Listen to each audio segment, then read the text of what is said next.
السلام عليكم السلام عليكم السلام عليكم ورحمة الله وبركاته. وعليكم السلام ورحمة الله وبركاته.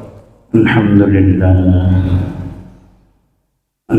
لله وكفى وسلام على عباده الذين اصطفى أما بعد فأعوذ بالله من الشيطان الرجيم بسم الله الرحمن الرحيم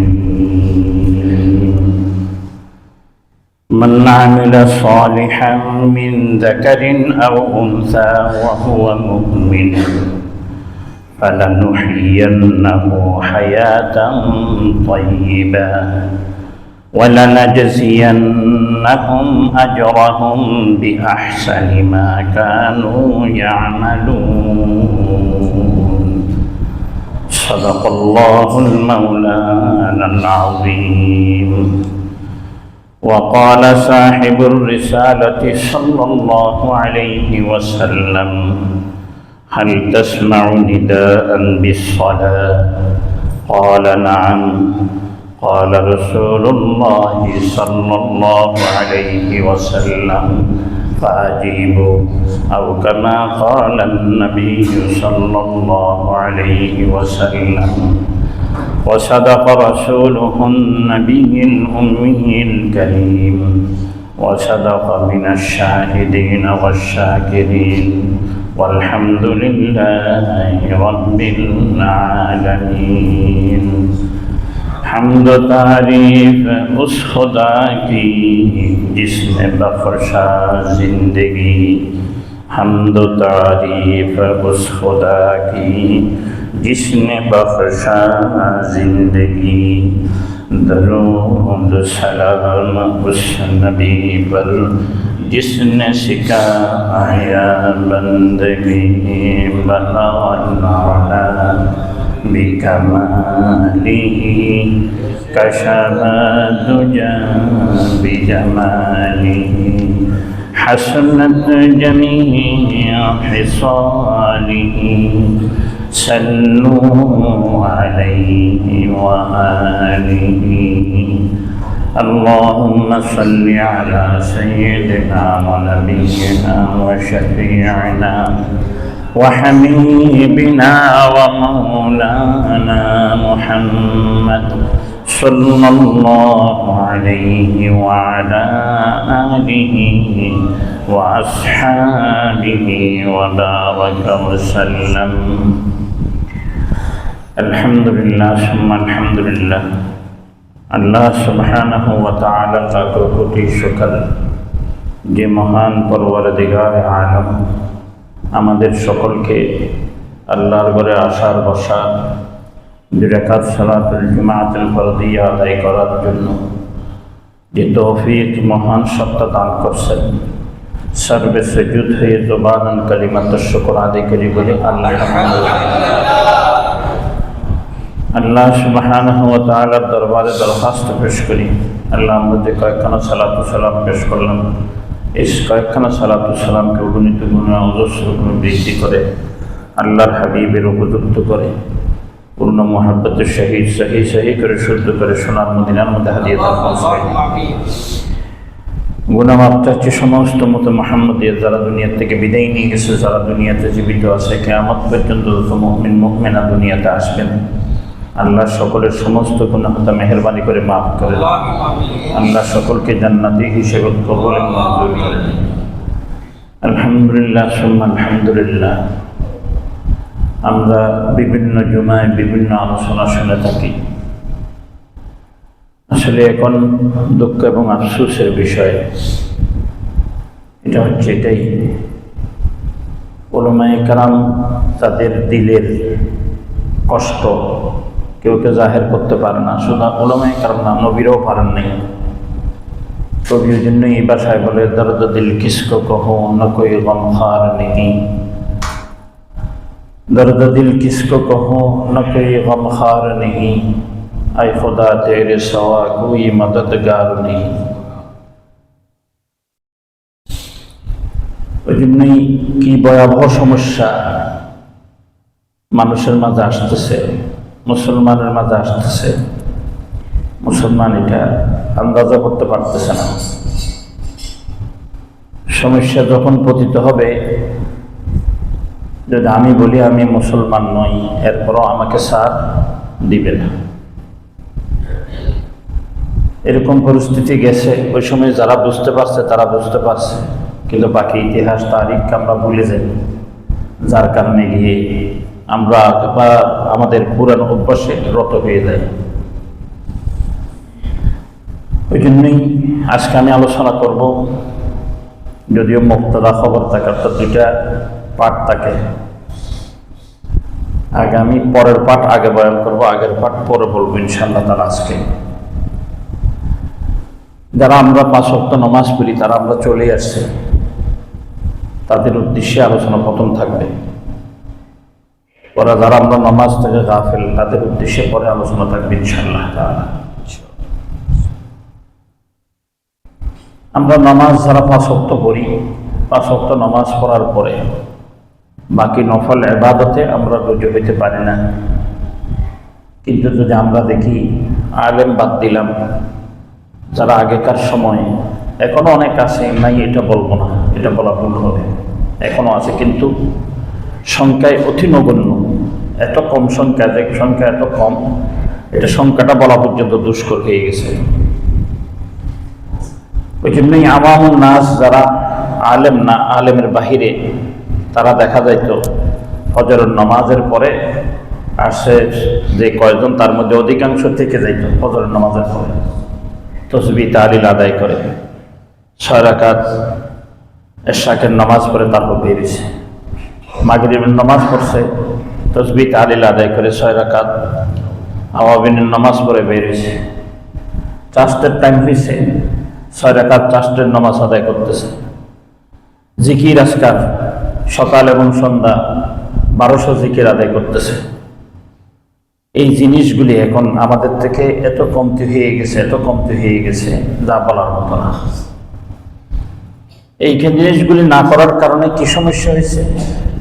আমাদের দুনিয়ার হায়াত, দুনিয়ার জীবন কাটোয়া হয়ে গেছে, তিক্ততা ভরে গেছে। এমন এমন অবস্থা হয়েছে, যেই সন্তান যেই স্ত্রীর জন্য এত কিছু করে, ওই সন্তান ওই স্ত্রীও এখন তার পিতাকে বিশ্বাস করতে পারতেছে না, তিক্ততা ভরে গেছে। এই হায়াতের তিক্ততা ভরার পিছনে কারণ কি তালাশ করতে গিয়ে আমরা তালাশ করি অর্থ সংকট। আমার টাকা পয়সা না থাকার কারণে আমার পরিবার আমাকে মূল্যায়ন করে না, আমার টাকা পয়সা না থাকার কারণে আমার পরিবার আমাকে দাম দেয় না, আমরা এই কথাটা বলে থাকি। কিন্তু আমি যদি প্রশ্ন করি, যাদের কাছে টাকা, অর্থ, করি, বাড়ি গাড়ি সব আছে, তাদের জীবন কেন এরকম তিক্ততা? স্বামী স্ত্রীর মধ্যে মিল নেই, কি সমস্যা আছে তাদের? মুসলমানদের মূল সমস্যা যেটা, এটা মুসলমান গোলাম এবং মনিবের যে সম্পর্ক থাকার কথা আল্লাহ এবং বান্দার সাথে, ওই সম্পর্ক ছিন্ন হয়ে যাওয়ায় আল্লাহ সুবহানাহু ওয়া তাআলা আমাদের জীবনকে, আমাদের হায়াতকে তিক্ততায় ভরে দিয়েছে। এমন তিক্ততা, এমন তিক্ততা যে বাড়িঘর ছেড়ে চলে যাবো, অনেকজনে বলিয়ে ফেলে, বাড়িঘর আর ইচ্ছা করে না, সংসার করতে আর ইচ্ছে করে না। এগুলি একমাত্র কারণ, এগুলির পিছনে যে কারণগুলি, এটা হচ্ছে যে একমাত্র আমাদের ইবাদত থেকে গাফিল। আবার যদি বলে হুজুর ইবাদত কেমনে করব, অফিসে যাইতে হয়, অমুক করতে হয়, সমুক করতে হয়, কাজগুলি করতে হয়, বিভিন্ন কাজের ব্যস্ততা, এই ব্যস্ততা যারা বলবে তাদের জন্য। আর যদি বলে যে না আসলে আমরা কম করি, করা উচিত, তাদের জন্য তো আলোচনা নাই, সে তো গ্রহণ করে নিয়েছে, কবুল করে নিয়েছে, সে করবে। কিন্তু কেউ যদি বলে যে হুজুর এত ব্যস্ততার মধ্যে আপনি ওয়াজ করেন, ব্যস্ততার কারণে এগুলি তো আসলে করে ওঠা হয় না, তাহলে আমি ওইরকম একজন ব্যস্ততার কথা, ব্যস্ত ব্যক্তির কথা আপনাদের সামনে কোরআন শরীফ থেকে নিয়ে আসবো ইনশাআল্লাহ তাআলা। এমন ব্যস্ত তিনি, এমন ব্যস্ত তিনি খুব নিজেই এই ব্যস্ততা চেয়ে নিলেন, তিনি নিজেই ব্যস্ততা চেয়ে নিলেন এবং বললেন, এমনভাবে ভাষায় বললেন যে আমার পরে এরকম ব্যস্ততা যেন আর কেউ না পায়, ওরকম ব্যস্ততা আমাকে দেন। আপনি যদি সূরা সদ আয়াত নম্বর 35 তেলাওয়াত করেন, তাহলে আপনি পাবেন। আল্লাহ সুবহানাহু ওয়া তাআলার ইরশাদ, قال رب اغفر لي وهب لي ملكا لا ينبغي لأحد من بعدي إنك أنت الوهاب। এই আয়াতটা তেলাওয়াত করলে আপনি পাবেন।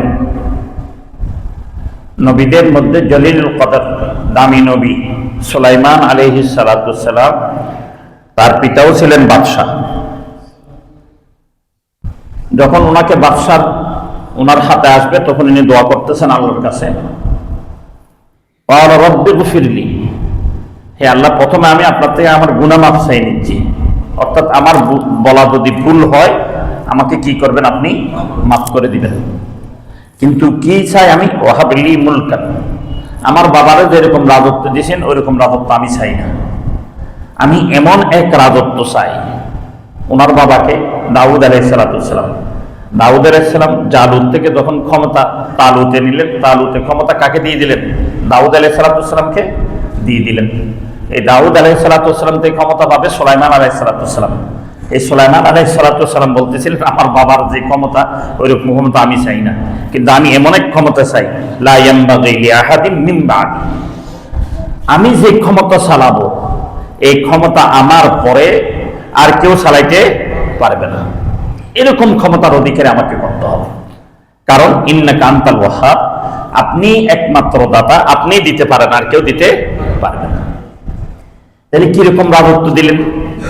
প্রথমে কয়েকটা, আমি এরকম 36টা আছে, আমি মাত্র কয়েকটা আপনাদের সামনে আলোচনা করব, বিশেষভাবে যে কয়েকটা কোরআন শরীফ আছে তার থেকে। আল্লাহ সুবহানাহু ওয়া তাআলা প্রথম বৈশিষ্ট্য যেটা অন্য কেউকে এর আগেও দেয় নাই, সুলাইমান আলাইহিস সালাম বলছে আমার পরে যেন আর কেউ না পায়, কিন্তু আল্লাহ তাআলা এমন ভাবে দিলেন তার পূর্বে কেউ দেন নাই, তারপরও কেউকে আর দেওয়া হবে না, হয় না, না হবে না, দেওয়া হবে না। কি? ফাসাখখারনা লাহু রিহা তাজরি বিআমরিহি, আমি সুলাইমান আলাইহিস সালামকে যে রাজত্ব দিলাম, ব্যস্ততা দিলাম, এই ব্যস্ততা এমন ব্যস্ততা দিছি যে বাতাস তোমরা অনুভব করতেছো, যে শ্বাস প্রশ্বাস তোমরা অনুভব করতেছো, এটা আমি সুলাইমান আলাইহিস সালামের হুকুমের আদেশের মধ্যে দিয়ে দিছি। উনি বললে চলবে, উনি না বললে চলবে না। উনি যদি বলে বন্ধ হয়ে যাও, বাতাস বন্ধ হয়ে যাবে, স্তব্ধ হয়ে যাবে, কেউ শ্বাস নিতে পারবে না, পুরো শ্বাস বন্ধ হয়ে যাবে। আমি সুলাইমান আলাইহিস সালামকে এমন ব্যস্ত রাজত্ব দিছি যে বাতাসটা তরকারায়ত্তে দিয়ে দিছি। শুধু এতটুক নয়, দ্বিতীয় নম্বর, কুরসি, এমন একটা সিংহাসন আমি তাকে দিলাম। আমাদের যে দুনিয়াবী সিংহাসন যারা আছেন তারা এক রুম থেকে আরো রুমে নিয়ে যেতে পারেন সিংহাসনটাকে, চেয়ারটাকে, কিন্তু এমনকি আমাদের দেশে বিভাগীয়, এক বিভাগ থেকে আরেক বিভাগে নিয়ে যাওয়া সম্ভব।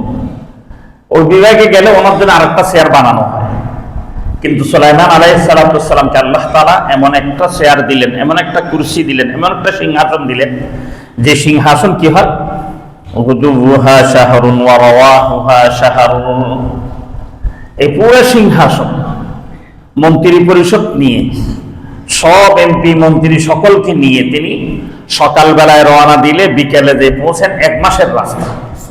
যে তেজ রফতার ঘোড়া 1 মাস রাস্তা অতিক্রম করলে যতটুকু তিনি সকালে রওনা দিতে তিনি সাথে সাথে সন্ধ্যার সময় এটা পৌঁছে যান। আবার সকালে সন্ধ্যায় যখন রওনা দেন, সকালে আবার ওই 1 মাসের রাস্তা অতিক্রম করে চলে আসেন। অর্থাৎ এমন বিশাল একটা সিংহাসন নিয়ে মুহূর্তের মধ্যে 1 মাসের রাস্তা অতিক্রম করে ফেলে। এরকম একটা সিংহাসন আমি তাকে দান করলাম। ব্যস্ততা, এত ব্যস্ততা, বিশাল সিংহাসন। 3 নম্বর, ওনার মন্ত্রী কারা, এমপি কারা, এটা আল্লাহ তাআলা বলতেছেন, ওয়াহুশিরা লি সুলাইমান জুনুদুহু মিনাল জিন্নি ওয়াল ইনসি ওয়াত তায়র। আল্লাহ তাআলা বলতেছেন আমি সুলাইমান আলাইহিস সালামের মন্ত্রী পরিষদের মধ্যে কারে দিয়েছে জানো? প্রথম বলতে গিয়ে আল্লাহ তাআলা ইনসানের কথা আনেন নাই, জিন্নাতের কথা আনছেন। আমি তার মন্ত্রী পরিষদ যে বানাইছি, এমপি মন্ত্রী যে হয়েছে, এরা সব জিন থেকে হয়েছে, এরা সব ইনসান থেকে হয়েছে, এরা সব পাখির থেকে হয়েছে।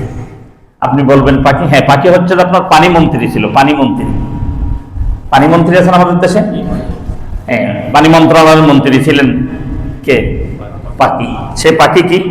فقال ما لي لا أرى الهدهد أم كان من الغائبين।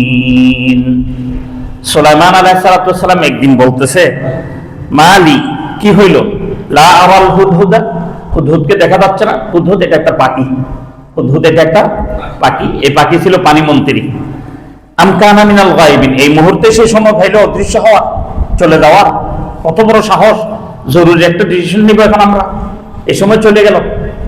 তাইলে দেখা যাচ্ছে আল্লাহ সুবহানাহু ওয়া তাআলা সুলাইমান আলাইহিস সালামের মন্ত্রী পরিষদে ছিলেন জিন, মন্ত্রী পরিষদে ছিলেন মানুষ, মন্ত্রী পরিষদে ছিলেন পশু পাখি, এগুলি সব ওনার মন্ত্রী পরিষদের সদস্য ছিলেন। এত ব্যস্ততা। 6 নম্বর, আল্লাহ সুবহানাহু ওয়া তাআলা সুলাইমান আলাইহিস সালামকে আরেকটা বিশেষত্ব দান করলেন, এটা হচ্ছে ভাষার দিক দিয়ে। কি বললেন? উল্লিমনা মানতিকাত তাইর। তুমি মন শুনছো যে মন্ত্রী পরিষদের সদস্য পাখি, তো সুলাইমানের পাখি কি কথা কইব, কি বুঝবো? বলে আমি আল্লাহ তাআলা পাখির ভাষা যেন বুঝে ওইরকম বুঝদার সুলাইমানকে আমি বানিয়ে দিছি। শুধু এতটুক নয়, ওয়া উতিয়া মিন কুল্লি শাই, এবং প্রত্যেক জীব জন্তু পশু পাখি মাছ টাছ যা আছে, যত ভাষা আছে তখনকার সময়, সমস্ত ভাষা, এমনকি ফিবরার ভাষা পর্যন্ত কে বুঝবে? সুলাইমান আলাইহিস সালাম বুঝে নিবে। আমি আপনাদেরকে ব্যস্ততা আলোচনা করতেছি এখন, মানে সুলাইমান কত ব্যস্ততা ছিলেন, যে ব্যস্ততা তো ছিলেন এমন ব্যস্ততা, এটা আমি আর আপনি তালাশ করলেও পাবো না। তা আমি আর আপনি আপনাকে ব্যস্ততা বলি, ব্যস্ততার কারণে ইবাদত করতে পারি না, কাজের কারণে ইবাদত করতে পারি না, এই কথা যারা বলি আর কি, তাদের কথা যেখানে আসছে। 6 নম্বর, কেমন ভাষা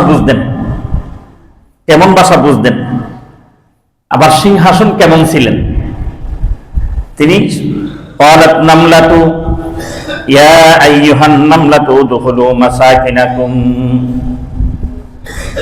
ক্বালাত নামলাতু, রানী, পিঁপড়াদের রানী বললেন, হে আমার জাতি, তোমরা তোমাদের ঘরের মধ্যে ঢুকে যাও, গর্তের মধ্যে ঢুকে যাও। কেন ঢুকবো? বলে সুলাইমান আলাইহিস সালাম আসতেছে, সে যদি এখানে নামে, তোমাদের তার যে দল বল, যে তার সৈন্যবাহিনী সেনাবাহিনী, তার যে মন্ত্রী এমপি, এরা যখন এখানে হাঁটা ধরবে, তখন তোমরা তাদের পায়ের নিচে পড়ে মরে যাবে। ওয়াহুম লা ইয়াশউরুন, তাদের কিন্তু কি থাকবে না, জানাও থাকবে না। তোমরা যেখানে পিঁপড়া আছে এটা তাদের জানাও থাকবে না, তারা বুঝতেও পারবে না। বিনা বুঝাই তোমরা ধ্বংস এবং হালাক হয়ে যাবে, তাড়াতাড়ি ঘরে ঢুকে যাও। এটা সিংহাসনের পরিচয়। সিংহাসনটা এমন ছিল যে সিংহাসন উপরের থেকে নিচে দেখা যাইত, নিচের থেকে আবার উপরে দেখা যাইত। এই কাছের এদিক থেকে ওই লোকটা বসছে, তার দাড়ি পাকনা টুপি দিয়েছে একটা কালো, এটা দেখা যাচ্ছে। আবার ওই দিক থেকে আমাকে সে দেখতেছে আমি কিরকম জামা পড়ছি, কিরকম পড়ছি। আল্লাহ তাআলা এমন সিংহাসন বানাই দিলেন যে সিংহাসন উপরের থেকে নিচে দেখে, আবার নিচ থেকে উপরে পর্যন্ত দেখে। এটা শুধু মেঘ বুঝে বলে থাকবে এরকম নয়। এখন তো বিজ্ঞান হয়েছে, চরম বিজ্ঞান, কিন্তু বিমান তো এমন বিমান হয়েছে যে বিমানের উপরে কে আছে দেখা যায়, নিচে কে আছে দেখা যায়। আল্লাহ সুবহানাহু ওয়া তাআলা সুলাইমান আলাইহিস সালামকে এমন একটা সিংহাসন দান করলেন, ওই উপর থেকে একটা পিঁপড়া কি বলতেছে এটা পর্যন্ত কে দেখতেছে? সুলাইমান আলাইহিস সালাম দেখতেছে। এবং সুলাইমানের কানে বাতাস এমন একটা তাকে পাওয়ার দিলেন যে আমরা এখন স্যাটেলাইট পাঠাই দিই উপরে। আল্লাহ তাআলা বাতাসকে সুলাইমান আলাইহিস সালাম স্যাটেলাইট বানাই দিলেন, বাতাসের সাথে সাথে সংবাদটা পৌঁছায় দেয়। 7 নম্বর, এই বিশাল সিংহাসন কোথাও গিয়ে যে ল্যান্ডিং করবে, বিমান ল্যান্ড করে না, বিমান কি আমাদের জিলপার রাস্তায় ল্যান্ড করতে পারবে না? কচুকের বাজারে মনে পারবে, এটা বিশাল একটা জায়গা আছে, রাস্তা বড় না, মনে মানে নিয়ে নিতে পারবে? কি বলে পারবে না। তাহলে বিমান ল্যান্ড করার জন্য একটা বিমানবন্দর লাগে, কিন্তু আল্লাহ তাআলা সুলাইমান আলাইহিস সালাম এই সিংহাসন দিয়েছে, ল্যান্ড করার জন্য কোনো বন্দর লাগে না।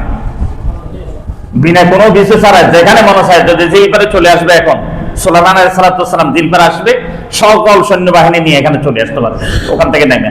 এই সিস্টেম আল্লাহ তাআলা করে দিলেন। এরপরে শুধু এতটুকু নয়, আমাদের সাধারণ থেকে সাধারণ একটা গাড়ি যদি একটু স্পিডে চলতে চায়, তাহলে এটা কমপক্ষে তেল না হলে বর্তমান আধুনিক যুগের মধ্যে কি করছেন, কি দিয়ে একটু সূর্যের তাপ নিয়ে কি হতে হবে, চলতে হবে। এটা কি বলা হয়? হ্যাঁ, সৌর বিদ্যুৎ। সৌর বিদ্যুৎ, এই সৌর দিয়ে চলতে হয়। কিন্তু আল্লাহ তাআলা সুলাইমান আলাইহিস সালাতু সিংহাসন এমন দিলেন, না সৌর লাগে, না গৌর লাগে, না তেল লাগে, না তুল লাগে, কিছুই লাগে না, কিছু বিহীন চলতে থাকে। আবার আছে তো আছে, বর্তমান কমপক্ষে যদি আপনার কিনা হয়, ড্রাইভার ছাড়া তো কিছু গাড়ি হচ্ছে, কম্পিউটারে সেট করে দিচ্ছে, সেট পাবে সেই চলে যাচ্ছে।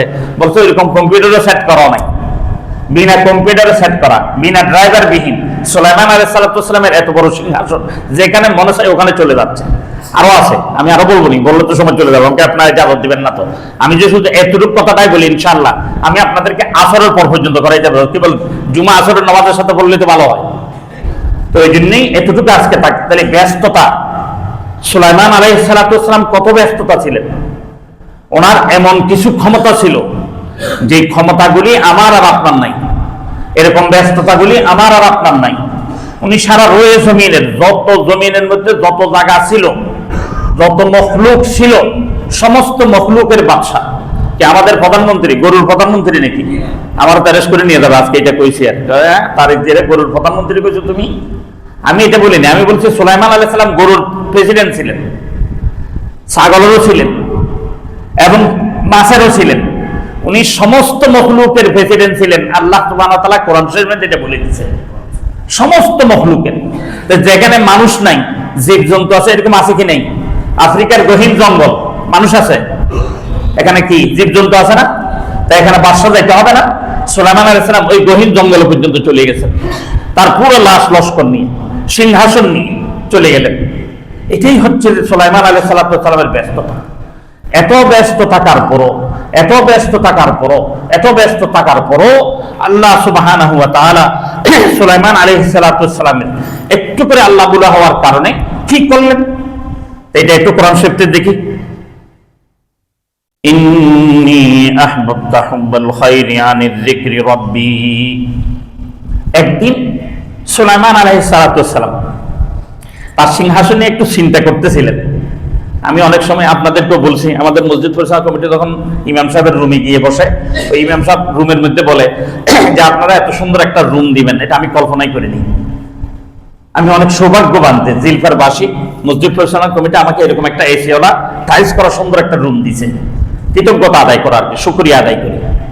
তাহলে আল্লাহ তাআলা, আল্লাহ নবী যদিও হয়ে থাকেন, কিন্তু ওনার তো এত বড় একটা সিংহাসন, এত ক্ষমতা, তোমার একটু আসতে পারে না এটা ভিতরে, এটা আসি গেছে এবং আল্লাহ তাআলার জিকির থেকে একটু গাফেল হয়ে গেছে, আল্লাহ তাআলার স্মরণ থেকে একটু গাফেল হয়ে গেছে। এরপর আল্লাহ কি করলেন? ওয়ালকাইনা আলা কুরসিহি জাসাদা। আল্লাহ তাআলা এমন বিশাল একটা দেহ সুলাইমান আলাইহিস সালামের সিংহাসনে ফেললেন, এক লাশ ফেলার কারণে পুরো সিংহাসন তছনছ হয়ে গেছে। সাথে সাথে সুজদা, এরপর আয়াত হচ্ছে সেইদার আয়াত, সুজদা, সাথে সাথে সুলাইমান আলাইহিস সালাম কোথায় পড়ে গেলেন? সেইদায় পড়ে গেলেন। সেইদায় করে বললেন, আল্লাহ এটা আপনি দিয়েছেন আমাকে নিয়ামত, তা আমি একটু আপনার নিয়ামতের কৃতজ্ঞতা আদায় করার জন্য উপভোগ করতেছিলাম, কেমন কেমন নিয়ামত পাইছি। তাহলে আপনার নিয়ামতের সাথে সম্পর্ক করা, এটা আপনি ভোগ করার জন্য আপনি আমাকে দিয়েছেন, কিন্তু সম্পর্ক করার জন্য দেন নাই, এটা আমার জানা ছিল না। মহব্বতের সম্পর্ক, কথা বুঝতেছেন? ভোগ করার জন্য দিছি। দুনিয়ার যত আসবাব, হে বান্দা তোমরা ভোগ করতে পারবে, কিন্তু তোমার বাড়িকে তুমি মহব্বত করতে পারবে না। তোমার স্ত্রীকে তুমি তোমার প্রয়োজনে ব্যবহার করতে পারবে, কিন্তু তুমি মহব্বত করতে পারবে না। মহব্বত কার সাথে হইতে হবে? আমার সাথে হইতে হবে, আমার সাথে হইতে হবে। সমস্ত মহব্বত আমার সাথে। তুমি যখন আমার সাথে মহব্বতের সম্পর্ক স্থাপন করবে, তাহলে আমি তোমার জন্য এই দুনিয়াটা শান্তিময় করে দিব, কল্যাণকর করে দিব।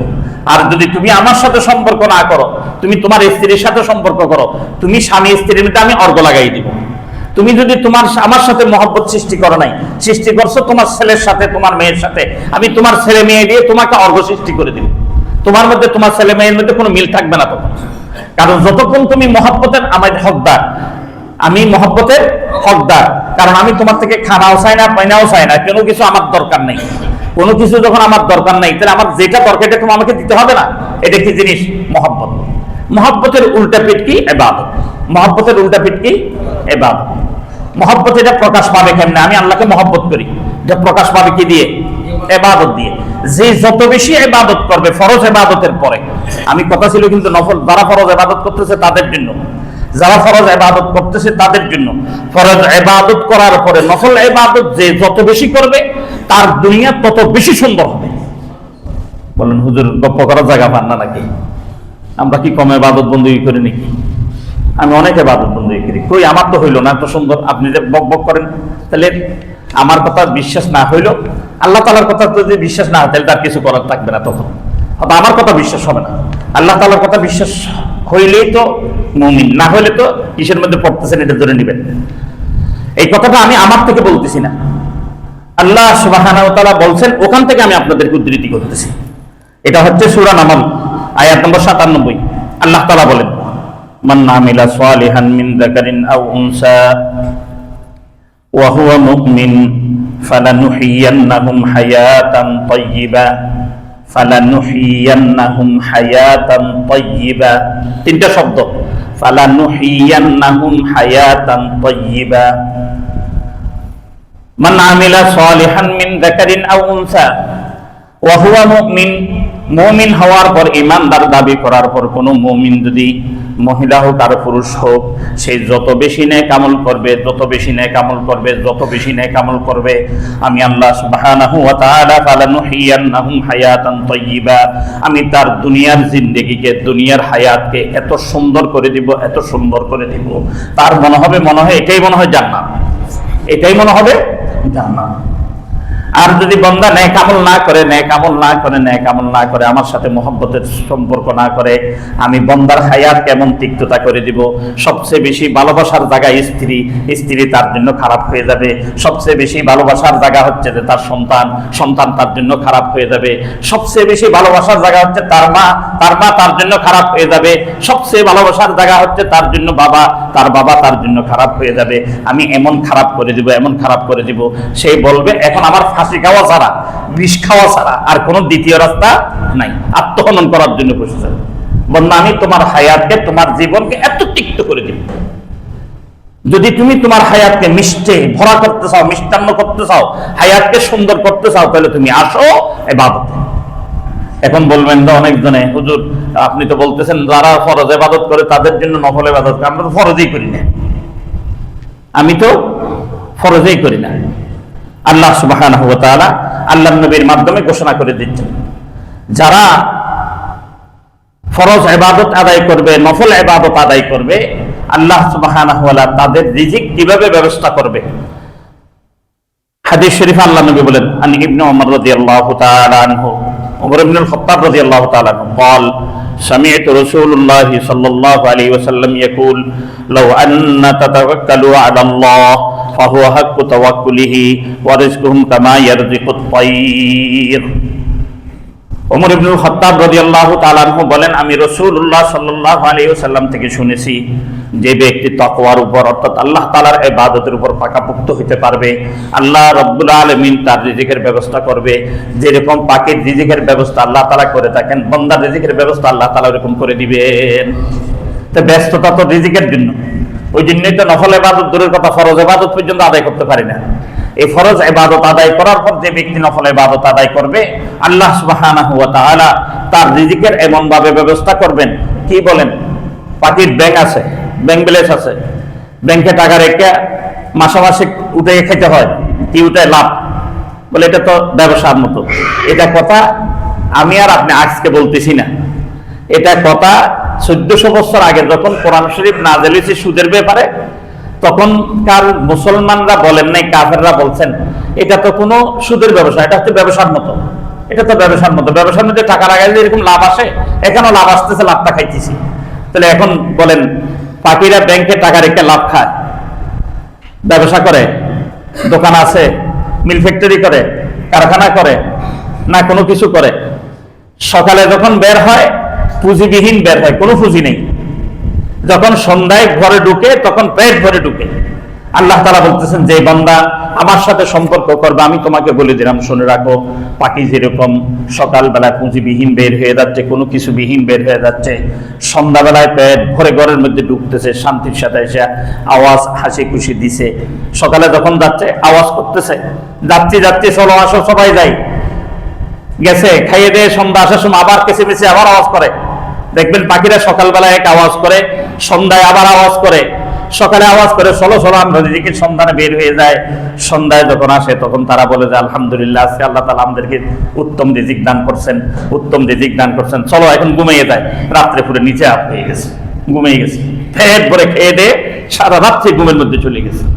ওইরকম আল্লাহ সুবহানাহু ওয়া তাআলা আল্লাহর নবীর জবানের দ্বারা ঘোষণা দিয়ে বলেন, হে বান্দা, তোমরা যেরকম ফরজ ইবাদত আমার আদায় করো, নফল ইবাদত যদি আদায় করো, আমি তোমাদের সাথে নবীর মাধ্যমে ওয়াদাবদ্ধ হচ্ছি। পাখিদের যেরকম আমি কোনো পুঁজিবিহীন, কোনো কিছু বিহীন যদি তাদেরকে আমি তাদের রিজিক দিতে পারি, তুমি বান্দা মাত্র মুষ্টিময় কিছু বান্দা, এই বান্দার রিজিক আমার দেওয়া কোনো কিছুই না, আমিও তোমাদের রিজিকের ব্যবস্থা করি। ফরজ ইবাদত, ফরজ ইবাদতের মধ্যে সর্বপ্রথম ইবাদত কি, সর্বাগ্রে ইবাদত কি? সালাত, নামাজ। নামাজ নামাজ অনেকজনে বলবেন, হুজুর আমি তো নামাজ পড়ি, একটু মসজিদে আসতে পারি না আর কি, বাসায় পড়ি। এটার জন্য শরীয়তের উলামায়ে কেরামের মতামত কি? আমি তো এখানে বসছি হানাফি মাযহাব অবলম্বী, ওই জন্য আমি হানাফি মাযহাব মাসলাকের কথা বলবো। হানাফি মাসলাকের মজা হচ্ছে, মহিলারা ওয়াক্ত মতে ঘরে নামাজ আদায় করবে, পুরুষরা ওয়াক্ত মতে জামাতে শরীক হয়ে নামাজে জামাত আদায় করবে। এক দল থাকবে ঘরে, আর এক দল থাকবে মসজিদে। পুরুষরা মসজিদে জামাতে নামাজ পড়ার জন্য আসবে, এই হুকুম উলামায়ে কেরাম দেন নাই, এই হুকুম দিয়েছেন আল্লাহর নবী রাসূলুল্লাহ সাল্লাল্লাহু আলাইহি ওয়াসাল্লাম। আমি প্রথমে একটা ঘটনা বলে তারপর হাদিস আলোচনা করতেছি। আব্দুল্লাহ ইবনে উম্মে মকতুম, আব্দুল্লাহ ইবনে উম্মে মকতুম, উম্মে মকতুমের ছেলে আব্দুল্লাহ, অর্থাৎ তার পিতা ছিল অন্ধ। তিনি একদিন গেলেন আল্লাহর নবীর কাছে, ইয়া রাসূলুল্লাহ, ইয়া হাবিবাল্লাহ, আমি তো অন্ধ মানুষ, আমার সন্তানও ঘরে থাকে না, তখন আজান দিলে আমি কি মসজিদে আসবো কি আসবো না, এই রায়টা আমাকে দেন। আল্লাহ নবী রাসূলুল্লাহ সাল্লাল্লাহু আলাইহি ওয়াসাল্লাম বললেন, তুমি কি নামাজের আওয়াজ শুনো? অর্থাৎ নামাজের নেদা, নামাজের আওয়াজ মানে কি? আজান, আজান, আজান, আজান কি শুনো? বলে হ্যাঁ শুনতে পাই। যদি তুমি আজান শুনতে পাও তাহলে তোমাকে মসজিদে আসতে হবে। তাকে বলতেছে, আমার মতো 200 কলাকে না, একটা কলাকে না, তার একটা চোখেই নেই, একটা চোখও নেই। অন্ধ ব্যক্তিকে বলতেছে আপনার মসজিদে আসতে হবে, মসজিদে আসার ছাড়া কোনো চলবে না। তাহলে এবার আমার আর আপনার, আমি আর আপনি যে ঘরে নামাজ পড়ি, ঘরে কে নামাজ পড়তে পারবে? উলামায়ে কেরামের মতামত কি? সমস্ত উলামায়ে কেরাম একমত, 3টা কারণে পারবে। একটা কি? জানের ভয়, রাস্তায় বের হয়ে গেলে জানের ভয়। জানের কেমন ভয়? এমন বৃষ্টি পড়তেছে, সে যদি বের হয়ে আসে এই বৃষ্টির মধ্যে মসজিদে যাইতে গেলে তার কি সমস্যা হবে? রোগ ব্যাধি হইতে পারে, বা পিছলে গায়ে পড়ে তার জানের সমস্যা হইতে পারে, এরকম বিভিন্ন ধরনের হতে পারে। তাইলে ঘরে নামাজ পড়তে পারবে এই সময়। এরপরে রয়ে গেছে সাপ বিচ্ছুর ভয়, বাঘ তার কাছে বা কেউ আছে গুলি করে তারা মেরে ফেলবে দুশমন, এই ভয়। এই ভয় যদি থাকে তাহলে ঘরে নামাজ পড়ার ইজাজত আছে। দ্বিতীয় নম্বর, এত অসুস্থ সে মসজিদে আসবে ওইরকম শক্তি, ওইরকম তাকত তার নেই, ওইরকম ব্যক্তি ঘরে নামাজ পড়তে পারবে।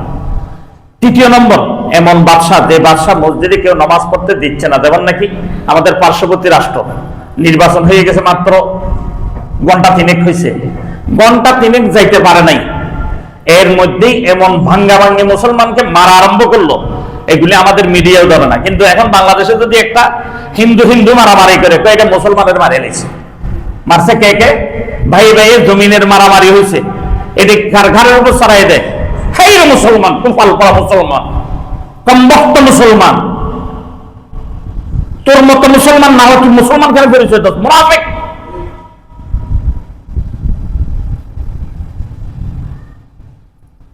মিথ্যা বলার পর্যন্ত, মিথ্যা বলার একটা শাস্তি, একটা সীমা থাকা দরকার। আজকে জানেন কলকাতায় কি অবস্থা হচ্ছে? খবর নেন, আপনারা আমার চেয়ে ভালো জানেন, আমরা আপনাদের মতো জানি না, তবু আপনাদেরকে মেসেজ পৌঁছাই দিই, কলকাতার যে অবস্থায় বাংলাদেশে হবে, অত সত্য হবে। আপনি বলবেন আমি মুসলমান না, বলে তুমি মুসলমান, এটা আর মানি না। যে মুসলমানদেরকে মারতেছে আমার মতো টুপি পরে নাই, যে মুসলমানকে মারতেছে আমার মতো দাড়ি পরে নাই, যে মুসলমানকে মারতেছে আমার মতো মাথায় টুপি নাই, আমার মতো জুব্বা নেই, আপনার মতো দাড়ি ফাঁসা, টুপি ছাড়া, জুব্বা ছাড়া এদেরকে মারতেছে। বাঁচবেন বাইসে দেখেন, সতর্ক হয়ে যান। আপনাদেরকে ঘোষণা অনেক আগে দিয়ে দিয়েছে মারবে আপনাদেরকে, আপনারা জানেন আপনাদের মারবে, ঘোষণা দিয়ে দিয়েছে। খায়ের শুনেন, এই কথাটা বলতে চাচ্ছে এই জন্যই যে ভাইও, যতক্ষণ পর্যন্ত আপনার মধ্যে আল্লাহ তাআলার এই মহব্বত, এই ইবাদতের ইশক এবং প্রেম যতক্ষণ আমার আর আপনার মধ্যে আসে নাই, আমি আর আপনি যতক্ষণ পর্যন্ত ইবাদতকে মজবুত আকার ধারণ করে নেই, ততক্ষণ পর্যন্ত আল্লাহ নবী রাসূল সাল্লাল্লাহু আলাইহি ওয়াসাল্লাম বললেন শাআরাতা মাসিরাতা শাআরিন, আমার ভয় আমার কথা বলবে, 1 মাস রাস্তা অতিক্রম করে চলে যাবে, ওখানে গিয়ে আমার কথা বলবে, ওই লোকগুলি আমার ভয় পাবে। এরকম সাহাবায়ে কেরাম নমুনা দিয়ে দিয়েছেন। তিসরার দস্তরখানায় বসলেন, নিচের থেকে খানা খোঁজ করে খাচ্ছে, একজনের সোজা দিয়ে বলে এগুলি খায়েন না। কি বলবে, বলো ওর মতো বেকুফ, আমাকে কিছু বললে যায় আসে না। বাদশা তখন বলছে না না, খান খান খান খান। বাদশা ওনাকে কিছু বলবে, একটু তিরস্কার এবং তাচ্ছিল্য করবে, ওই সাহস পায়নি ওই সাহাবীকে। সাহাবী কে ছিল? জান্দাল রাদিয়াল্লাহু তাআলা। পোশাক ছিল পানা, ভালো কোনো পোশাকও ছিল না, ওই বাদশার তো জুলুসওয়ালা পোশাক, কিন্তু এরকম ক্ষমতাধর বাদশা তাকে কিছু বলার সাহস পাই নাই। কারণ কি? তার সম্পর্ক কার সাথে ছিল? আল্লাহর সাথে সম্পর্ক ছিল। আল্লাহর সাথে সম্পর্ক তার হয়ে যাবে, দুনিয়ার কোনো শক্তি নেই তার সামনে এসে কোনো কথা বলবে, তার সামনে মাথা নত করতে হবে। যদি এটা 21 বছর পরও হয়, এক সুপার পাওয়ার 18 বছর যুদ্ধ করে মাথা নত করলো, আর এক সুপার পাওয়ার 21 বছর যুদ্ধ করে মাথা নত করলো। কাদের সামনে? আল্লাহওয়ালাদের সামনে। যাদের সম্পর্ক কাদের থাকে? আল্লাহওয়ালাদের সাথে থাকে, আল্লাহর সাথে থাকে। ওই জন্য ভাইও আল্লাহর সাথে সম্পর্ক করেন, আল্লাহর সাথে মহব্বতে পয়দা করেন, দেখবেন ইনশাআল্লাহ সুম্মা ইনশাআল্লাহ আমার আর আপনার জন্য আল্লাহ সুবহানাহু ওয়া তাআলা এই দুনিয়াকে এত সুন্দর দুনিয়া করে দিবে, এই দুনিয়াকে এত সুন্দর দুনিয়া করবে আমি আর আপনি কল্পনাই করতে পারবো না, যেটা আল্লাহ তাআলা কোরআন শরীফের মধ্যে বলছেন। ওই জন্যই আব্দুল্লাহ ইবনে উম্মে মাকতুমকে বলতেছে তুমি নামাজ পড়তে আসতে হবে, জামাতে নামাজ তোমাকে পড়তে হবে। এরপরে রাসূলুল্লাহ সাল্লাল্লাহু আলাইহি ওয়াসাল্লাম হাল তুসতামিউ নিদাই বিসসালাহ ক্বালা নাম ক্বালা ফাআজিব। আব্দুল্লাহ ইবনে মাকতুম থেকে জিজ্ঞেস করে, হে মাকতুম, হাল তাসমাউ নিদাই বিসসালাহ, তুমি নামাজের ডাক যে আছে, আযান যে আছে শুনো কিনা? ক্বালা, আব্দুল্লাহ ইবনে মাকতুম বললেন, হ্যাঁ নাম আমি শুনি। ক্বালা রাসূলুল্লাহ সাল্লাল্লাহু আলাইহি ওয়াসাল্লাম ফাআজিবু ফাআজিবু ফাআজিবু, তোমার উপর ওয়াজিব তুমি জামাতে নামাজ আদায় করা। তাহলে অন্ধের জন্য যদি ফাআজিবু হয়, তাহলে আমার জন্য কি অবস্থা হবে? তাসমাউ হাইয়া আলাস সালাহ হাইয়া আলাল ফালাহ ফাইহা হালা, যদি কেউ যদি হাইয়া আলাস সালাহ হাইয়া আলাল ফালাহ শুনো, শোনার সাথে সাথে তোমার মসজিদে আসাটা তোমার উপর ফরজ হয়ে যায়, দুনিয়ার কোনো কাজ তুমি করতে পারবে না। যদি হালাল কাজ করো, এটাও তোমার জন্য উলামায়ে কেরামের মতে হারাম হয়ে যাবে। হালাল বেচা কিনা হারাম হয়ে যাবে, হালাল কাজ হারাম হয়ে যাবে। এই সময় কোনো কাজ করার কোনো ইজাজত আল্লাহর পক্ষ থেকে নেই, হালাল পর্যন্ত হারাম করে দেওয়া হয়ে গেছে। আসতে হবে কোথায়? মসজিদে। এরপর আসেন আরেকটা কথা বলি, আরেকটা হাদিস বলে শেষ করে দিচ্ছি, অনেক হাদিস ছিল বলতে পারলাম না আর কি। أن رسول الله صلى الله عليه وسلم قال والذي نفسي بيده لقد حممت أن أمر بخطبة فيحبته ثم أمر بالصلاة إلى آخر الحديث। আমি অর্থটাই বলে দিই। রাসূলুল্লাহ সাল্লাল্লাহু আলাইহি ওয়াসাল্লাম সাহাবায়ে কেরামকে এরকম নিয়ে বসলেন, হে সাহাবায়ে কেরাম শুনো, আমার দিলের মধ্যে খুব জ্বালা পোড়া রয়ে গেছে। আমি তো প্রথম আপনাদেরকে শেয়ার শুনাইছি, দর্দ দিল কিসকো কহো না কোই গম হার नहीं, दर्द दिल किसको कहो न कोई गमखार नहीं, ऐ खुदा तेरे सवा कोई मददगार नहीं, ऐ खुदा तेरे सवा कोई मददगार नहीं। আল্লাহ নবী বলতেছিলেন আমার দিলের মধ্যে এমন একটা ব্যথা, এমন একটা জ্বালা, এমন একটা ব্যথা রয়ে গেছে, আজান শোনার পর মানুষ নামাজ আসে না, জামাতে শরীক হয় না।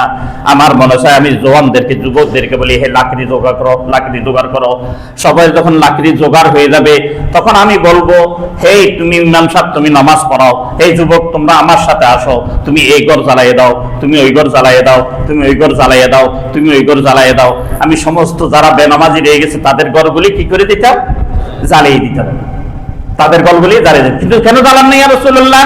আল্লাহ নবী বলেন নিসাই ওয়াত্তাফিলি, ওই ঘরের মধ্যে কে রয়ে গেছে? মহিলা রয়ে গেছে। ওই ঘরের মধ্যে কে রয়ে গেছে? ছোট বাচ্চা রয়ে গেছে। ছোট বাচ্চা এবং মহিলা থাকার কারণে আমি আল্লাহর নবী কি করলাম না, ওই ঘর ঝাড়িয়ে দিলাম না। তাইলে বুঝেন এবার কি অবস্থা। ও ভাইও, কোন সময় ইমান জাগ্রত হবে? এক পার্শ্ববর্তী রাষ্ট্র তাদেরকে মারতে মারতে মারতে খেদাই দিল, আপনারা আশ্রয় দিলেন কিছুদিন পূর্বে। এখন আপনাদের পশ্চিম পাশের রাষ্ট্র মারতে মারতে মারতে মারতে কবরস্থান পর্যন্ত আগুন জ্বালিয়ে দেয়। কবরস্থানও রাখতে রাজি না। তাহলে এখন কই যাবেন আপনি? মধ্যখানে আসেনি হোশ? এখনো যদি হোশ না আসে, অদূর ভবিষ্যৎ ইনশাআল্লাহ সুম্মা ইনশাআল্লাহ আমি আপনাদেরকে গ্যারান্টি দিয়ে বলতে পারি, এই উলামায়ে কেরামের কোনো আফসোস থাকবে না। আফসোস তখন আপনাদের শুরু হবে। এই আফসোস আসার আগে, আফসোস যেন না হয় এই হায়াত নিয়ে, এই অর্থ নিয়ে, এই টাকা নিয়ে, পয়সা নিয়ে, তাহলে আপনাকে কি করতে হবে? আল্লাহর সাথে সম্পর্ক করতে হবে। আল্লাহর সাথে সম্পর্কের প্রধান অস্ত্র কি? নামাজ, সালাত। আল্লাহর সাথে সম্পর্কের প্রধান অস্ত্র কি? নামাজ। এটা বলতে ভয় লাগতেছে, কি বলেন? তো এই জন্যই বলি ভাইও, যতক্ষণ পর্যন্ত আল্লাহর সাথে সম্পর্ক করেন নাই, আমার আর আপনার কামিয়াবি হতে পারে না, দুনিয়া সুন্দর হইতে পারে না। দেখেন, যারা আল্লাহর সাথে সম্পর্ক করছে দিনদার, ওই পরিবারগুলি কেমন, যারা আল্লাহর সাথে সম্পর্ক করে নাই তাদের পরিবারগুলি কেমন, তখনই দেখে নিবেন। তখন আপনার জন্য ইনশাআল্লাহ সবক হয়ে যাবে। আল্লাহ সুবহানাহু ওয়া তাআলা আমাদের সকলকে দুনিয়ার আসবাবের সাথে সম্পর্ক না করে, দুনিয়ার এই বেহুদা জিনিসের সাথে সম্পর্ক না করে। একজনে বলতেছে, জানো, বলো তো দেখি পুরুষ, তোমার বেস্ট দোস্তকে, বেস্ট দুশমনকে? তখন বলতে পারলাম না। তাহলে আমার থেকে জিজ্ঞেস করছে, আপনি বলেন, তোমার দুনিয়ার মধ্যে বেস্ট দুশমন হচ্ছে তোমার ভাই। কে? তোমার ভাই, আপন ভাই, রক্তের ভাই, এক মায়ের পেটের ভাই, এক বাপের না, এক মায়ের পেটের ভাই তোমার বড় দুশমন। এটা কেমনে বললেন? আপনি যদি হাবিল কাবিলের ঘটনা দেখেন, এখান থেকে নিয়ে নিবেন। আবার তোমার বেস্ট দোস্তকে বলে তোমার নিজের মেয়ে, মাও না, আবার কেউ কি? কারণ মার 2 সন্তান, সে এই সন্তানকে ভালো বলবে না, এই সন্তানকে তার ইতস্ততা বাঁধবে। কিন্তু এই মেয়ের বাপ কয়টা? একটা না 2টা? একটা বাপ। সেই বাপকে কি বাপ বলি ফেলবে। ওই জন্য ভাইও, এই কথা কেন বললাম? এই জন্যই বললাম, এরকম বেস্ট ফ্রেন্ড, বেস্ট দোস্ত যে আমার মেয়েকে মহব্বত করা যাবে না। মহব্বত করতে হবে কার সাথে? আল্লাহর সাথে। সম্পর্ক করতে হবে কার সাথে? আল্লাহর সাথে। এই আল্লাহর সাথে যতক্ষণ পর্যন্ত সম্পর্ক করি নাই, ততক্ষণ আমি আমার হায়াতকে সুন্দর হায়াত বলতে পারি না। সুন্দর হায়াত চলতেছে এটা বলতে পারি না। সুন্দর হায়াতের জন্য এখন এই দূরে এই কাছে, ওই দূরে ওই কাছে, যার কাছে দূরেন, যত দূরে লাগবে না, বিনা দূরে আসেন, নামাজ পড়েন। যখন নামাজ পড়বেন, আল্লাহ সুবহানাহু ওয়া তাআলা আমার আর আপনার হায়াতকে সুন্দর হায়াত করে দিবে।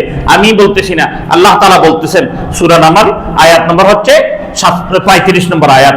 আল্লাহ সুবহানাহু ওয়া তাআলা আমাদের সকলকে এই 35 নম্বর আয়াতের মধ্যে 2-3টা শব্দ এটা দেখে নেওয়ার তৌফিক দান করুন, বলেন আমিন। ওয়া আখিরু দাওয়ানা আলহামদুলিল্লাহি রাব্বিল